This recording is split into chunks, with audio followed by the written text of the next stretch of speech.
beekeeper, Hey. and special guest, Les Scott. Good morning, Les. Hey, good morning. We a couple of Scots here, huh? It's a Hey, great you know name. what? It's a good name. That's right. Well, I thank you like so it. much for joining the show. From what I understand, you are a beekeeper in Whatcom County. Yeah, that's correct. That's correct. I started beekeeping I think next year will be my 5th year. And I feel like I should have been doing it all my life. I really enjoy it. Really? That's how I feel too. I feel like I should have been doing it my whole life. I love bees. I love everything about bees. I think that they are absolutely incredible. The way that we got hooked up was I actually saw a post that you put on Facebook where you were talking about mites and how to control mites in the hives, and I thought that was just thought, man, I've got to talk to this guy. I've got to get this guy on the show. And so thank you so much for hanging out with us. And could you tell us a little bit about the mites? Because this is a big concern in beekeeping for all beekeepers. Yeah, and there's, I guess, now that we're going into winter time, it's probably a perfect time to be talking about mites. This is actually the beginning of our spring season, right?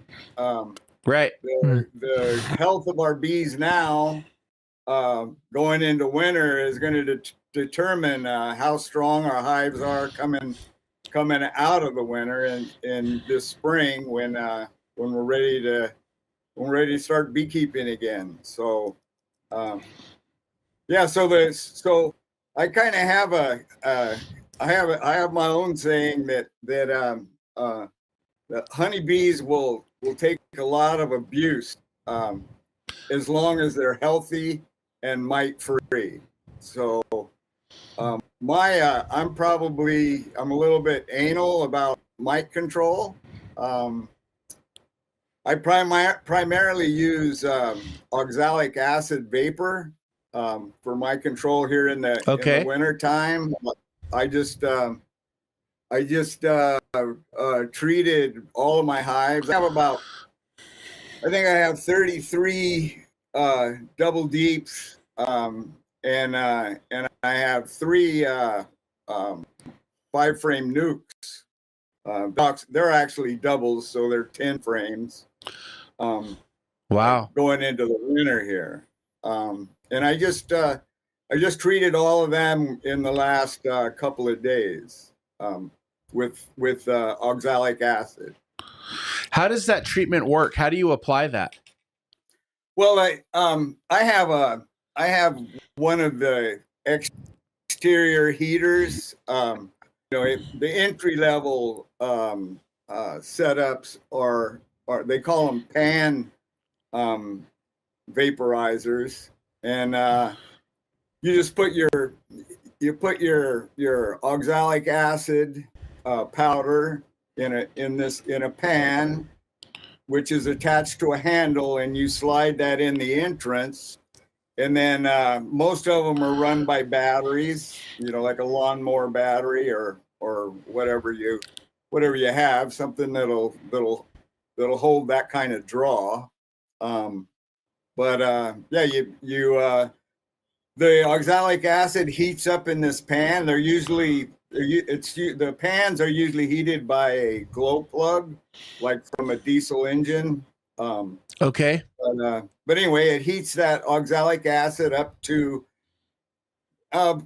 between 300 and 400 degrees, and as it heats up, it first turns to a liquid, and then the liquid vaporizes with the increasing heat. And that needs to be a slow process, because you can get it too hot, because then it turns into other substances and doesn't kill the mites. So that's the process. That's pretty awesome. So if you have mites in your hive, if mites are in there and you go through this process, will it kill the mites that are in the hive? Well, what it'll kill, oxalic acid vapor only kills the mites that are outside of the cells. The oxalic Okay. acid vapor doesn't penetrate the cell cappings. So any mites that are actually in the cells reproducing, oxalic acid doesn't touch. So, and that's one of the reasons why vaporizing in the winter is important, because that's when the hives are most likely broodless, and so all of the mites are phoretic or exposed, and then the oxalic acid kills like over 95%. So it's very effective in the winter. Is it how many times have you done this treatment over the last 5 years? Oh, well, I've done 3 treatments this since the fall. So, you know, and I've been doing it. I've been using oxalic acid vapor for since I started beekeeping. Okay. And I've used other substances too, but as time goes on, you learn what works for you, and then you can continue with that. So yeah, that is a really awesome tip. I'd probably add that the normal advice is to use either alcohol washes, or now they're using Dawn soap washes, and I don't know if you guys are familiar with that, or if you want me to talk about it. I can. Yeah, let's talk about that. Yeah, I mean, I'd love to hear on both the alcohol washes and the Dawn soap.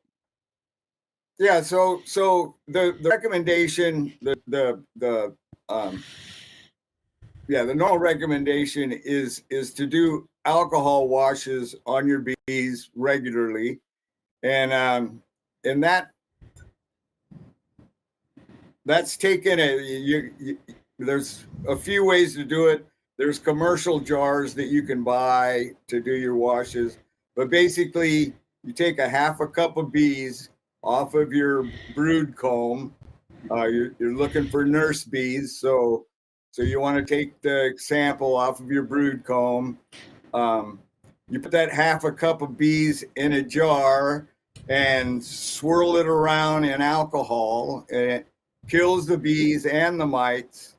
But the mites then fall off of the bees, and then you count the number of mites in the bottom of this jar, and then you divide that by 3, because a half a cup of bees hold about 300 bees. So you divide that by 3, and then you get your percentage of mite and infestation. So they recommend that you do that as often as you feel necessary. I myself use screen bottom boards on all of my hives. It's a bigger expense, but I feel that I can track what's going on in my hives much better with screen bottom board. Why is that?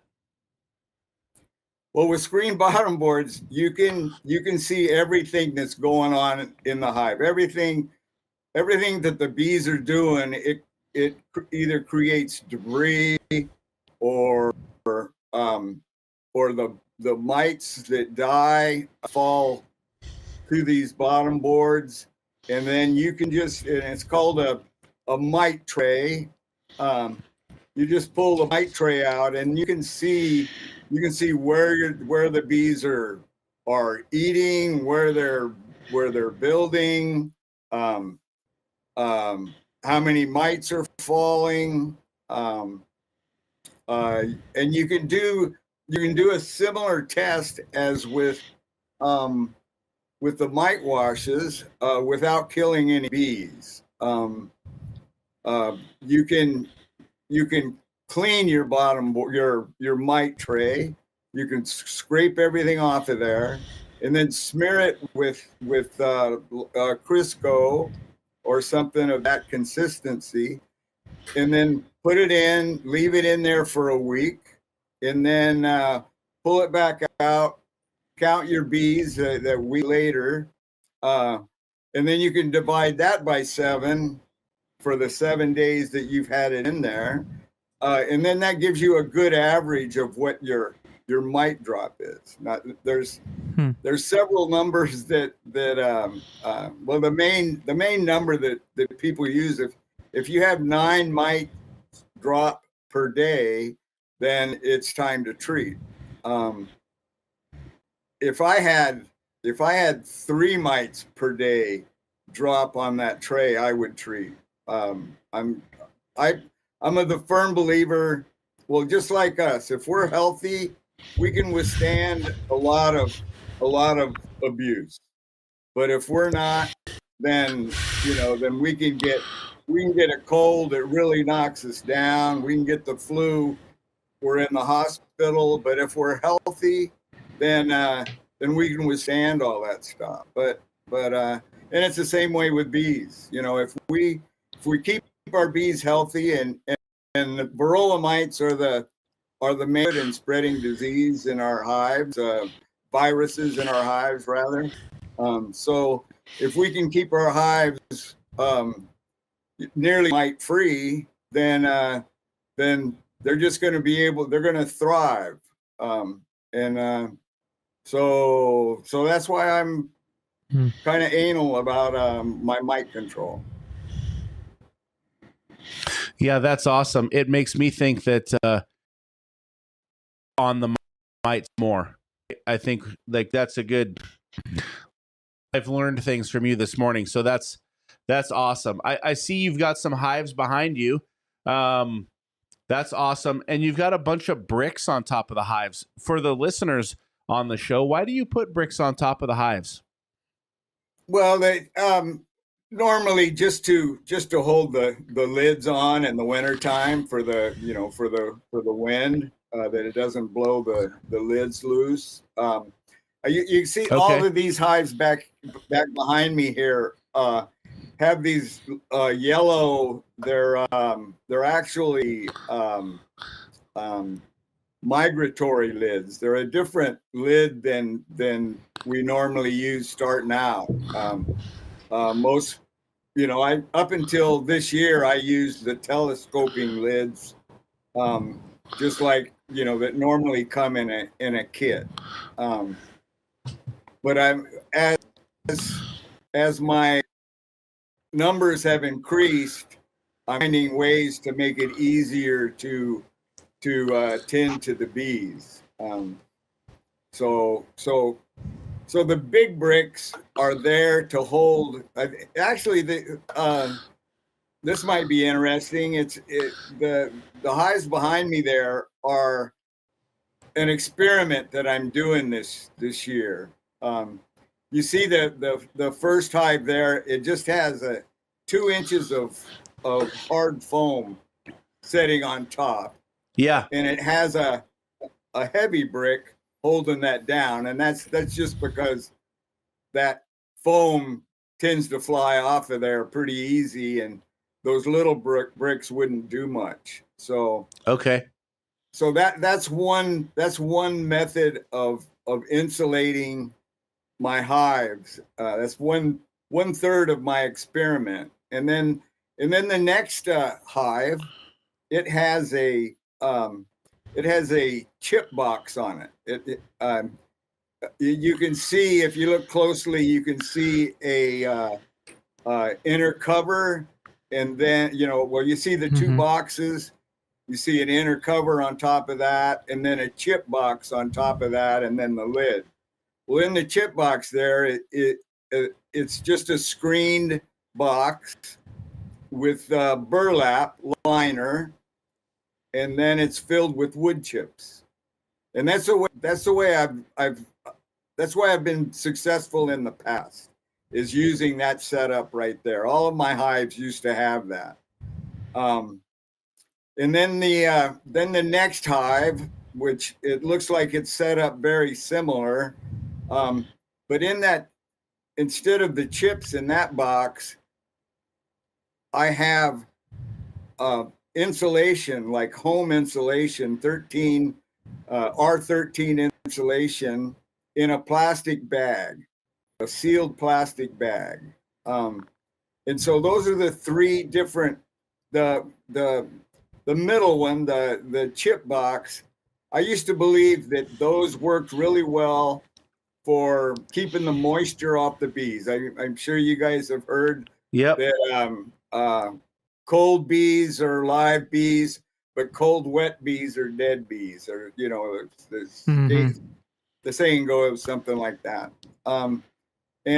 So I always felt that the moisture, you know, for my first 3 years, I felt that kept the moisture from falling on the bees, which it's been very effective. You know, I've lost one hive, you know, in my, like last year, I brought 20 hives through the winter, or I took 20 hives into the winter, and I brought 19 out. So 95% success, you know, that's very pretty good in the beekeeping industry. So, yeah. So anyway, this year I began thinking and learning from other beekeepers, other methods of beekeeping, where I started thinking that maybe I'm removing too much moisture from the hive, because the way those chips work is that the warm air slowly moves up, the warm moist air slowly moves up through those chips until it hits the top of the chips, and the lids are cracked above the chips so that there's ventilation. And so when the cold or the warm moist air rises up through those chips, when it reaches that cold air, that's when it condenses, and then it's taken off into the atmosphere. Okay. So, Gotcha. So it removes any of that moisture that rises up through the hive off of the cluster, is pretty much removed from the hive. Anyway, I got to thinking that, you know, the bees need moisture in the hive in order to eat their honey. So, or bee bread if they need it for raising brood. So, right. So anyway, that's the basis for this experiment. I'm trying 3 different ways. That first hive is totally enclosed, no ventilation. The second hive with the chips, it has a slow ventilation process through those chips, and then the third hive, it is also closed up, but it has just a different type of insulation up above the bees. So wow, that's really amazing.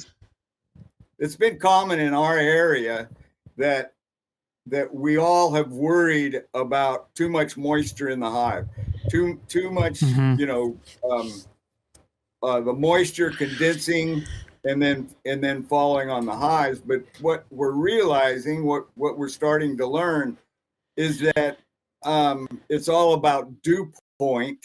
You know, at what temperature inside the hive that moisture condenses into droplets, and by insulating the top of the hive and not the sides, then the top of the hive is warmer, sides are cooler, and that's where the vapor condenses, and then it's still available to the bees. So interesting. That is very interesting. I've learned a lot here already here. Les, I was curious though, you mentioned when we started the call, could you tell us a little bit why you love beekeeping and why you wish you would have done it sooner. And just kind of give us a little bit of that story. Yeah, I don't know. I just love. I was just talking to somebody yesterday, and I feel like I'm a natural biologist or something. You know, I just like to see how animals work and interact and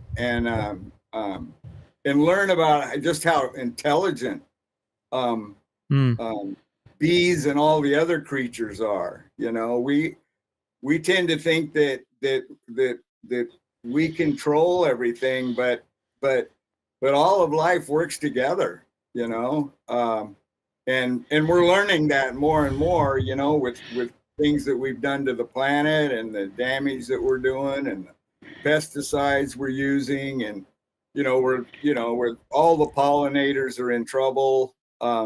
If it wasn't for beekeepers, honeybees pretty much wouldn't exist in the United States. They don't, at least in the northern United States. Between varroa mites and pesticides, climate change, they just can't live in the wild anymore up here in our winters. So anyway, I just enjoy when I got my first hive. I was probably like most people, you know. I thought about it for a few years. Maybe it was back in my mind of a lot longer than that. But then one day I decided, well, I'm just going to start. You know, I didn't know what to do, how to start. I didn't know anything about beekeeping, bees. So anyway, I ran an ad here in Bellingham in the next door app. I don't know if you guys have it in your area, but it's we do. Yep. Yeah. So I ran I didn't know how I was going to do it, but I ran an ad saying that if you saw a swarm of bees, I would come get them. So at that point, I didn't even have any boxes to put them in. But anyway, a local, and this is another thing that I wasn't aware of, is the large beekeeping community that surrounds us, you know. But anyway, a fellow beekeeper, just a couple of blocks away from me, decided he better get a hold of me just to make sure that I wasn't going to create some kind of varroa mite bombs over here and harm his bees. So he totally helped me get started. Gave me my first colony, my first nuke of bees, and he enjoyed watching me learn and grow. And yeah, and I just took to it, you know, like some of us do. You know what? I warn new beekeepers to be careful because it can become an addiction. Yeah, that's cool. I feel the same way. What in your experience, if you were to give a new swarm of bees looking to get started, what's one tip, one thing you wish you would have done better that could help a new beekeeper get going? Like, this is the number one thing you got to do, on your bee journey. What do you think that would be? Well, I think there. I think the thing is, you have to want to keep bees. You know, not just have bees, but keep bees. You want to know their livestock. You know, they're like a pet. You know, they're your responsibility. So just like that. anything, you need to learn about it and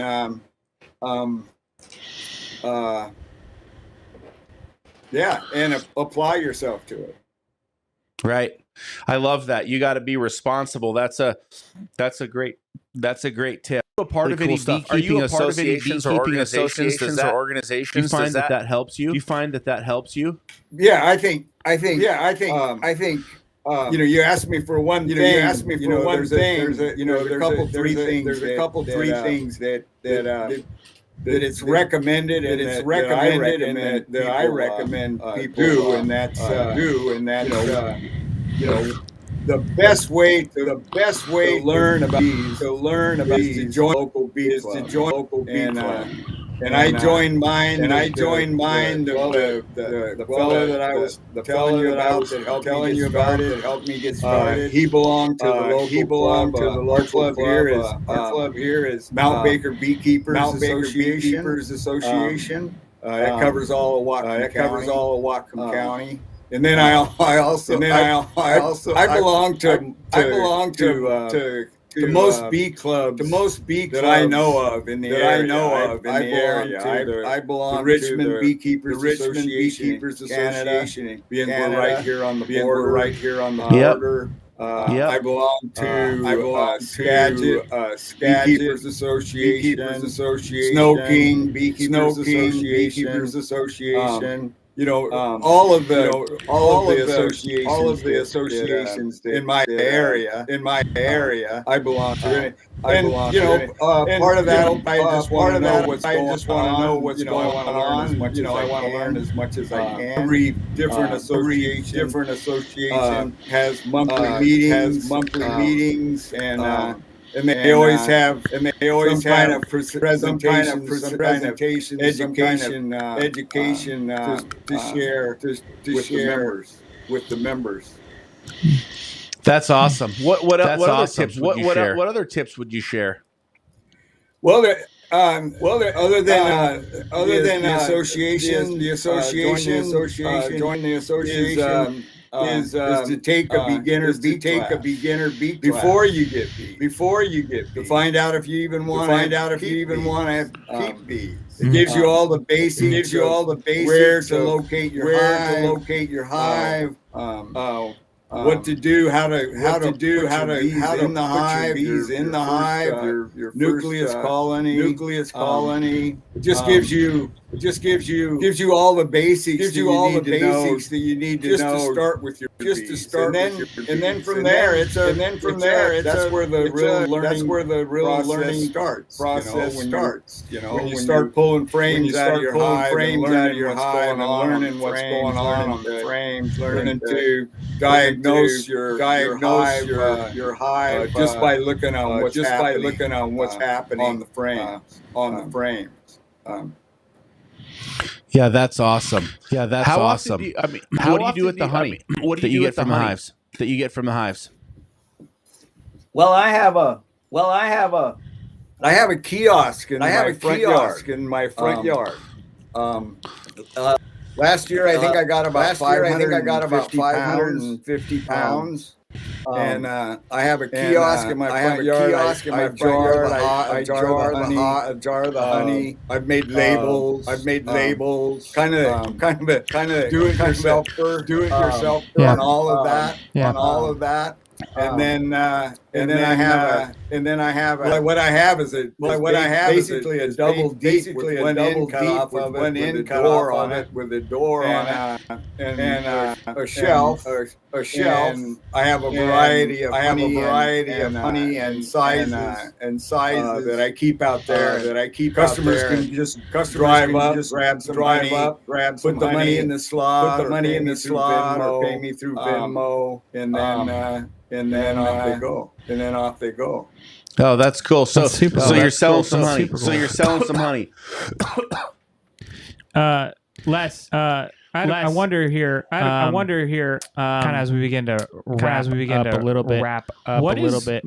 What is maybe a difficulty as you've started beekeeping, and maybe it's like an annual difficulty, or just something that you're like, man, I wish someone would have told me this. Like, this is really hard. Yeah, is there something along those lines that would be helpful? There's a lot of things that would go into that question. these boxes are heavy. A full deep of honey will weigh 90 pounds, a 10 frame deep. So a lot of people want to start with an 8 frame, if they don't want to lift that kind of weight. There's other ways to deal with it. You can harvest your honey 1 frame at a time, and just replace it with another frame and let the bees build on that. But we all use medium. Well, just about everybody uses medium boxes for their honey, because those will weigh about 40 pounds or maybe 45 once they're full of honey, and they're easier to handle.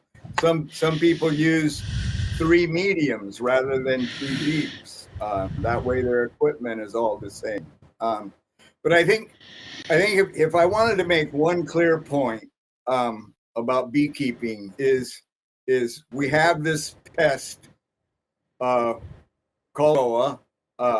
There are people that will teach you or tell you that you can go treatment free, and you absolutely can for about 2 years. That second year, I can assure you that your bees are going to die because of varroa infestation. So if there's one thing that I would tell any beekeeper, is to pay attention to what everybody says about varroa. That's if you're keeping bees, you're keeping varroa. So and if you don't control the varroa, you're not going to be keeping bees. There's some research out there now. There are people that are raising varroa resistant hygienic bees and selling those queens. But if you bring those queens to Bellingham, and the next year, that queen's you're gonna have to split, or that hive is going to swarm. But regardless of what happens, you're back to non-varroa resistant bees, and those bees are on their way to death if you don't take care of the varroa mites. So yeah, one sentence: pay attention to varroa. That is awesome tip. Les, this has been an absolutely fantastic call. You are an absolute wealth of knowledge. It has been amazing having you on our show today. We are wrapping this thing up. Any last or final words or final thoughts for our audience before we bring it to a close? Well, one thing that I didn't say that I'm kind of fascinated by is that after I was beekeeping for a couple of years, I was talking with my cousin, and he told me, he said, "Well, you remember that Grandpa kept bees, don't you?" And so I really feel like beekeeping is in my blood. I never knew that he kept bees. It turns out that one of my uncles kept bees. So it almost feels like my ancestry, right? Right. I have a lot of Irish and Scottish blood, but I have some beekeeping blood too. That's you do. Cool. I would love sometime to come and take a look at your setup and your hives if you'd allow that. Oh yeah, I invite anybody to give me a call. Free beekeeping help, free. I just love to talk bees. In fact, that's how you found me. I created my own Facebook group because I like to talk bees. I like to talk about what's going on in my apiaries, and I couldn't do that on any of the association groups because I would just kind of be taken up too much room. So I created my own Facebook so I can talk bees anytime I want to. And I love your kids. Awesome. I think you're doing an absolutely fantastic job. So it's a pleasure. I'm going to take you up on that and come see you. We are bringing this show in for a landing. This has been absolutely fantastic. I'm Dave Wescott. This is Scott the Beekeeper. Follow me on LinkedIn, Facebook, anywhere where it's social. We'll be back next week, same time, Thursday every week. Teach Me Bee, Scott today. Scott, thank you very much. Audience, we will see you next week. Thank you very much.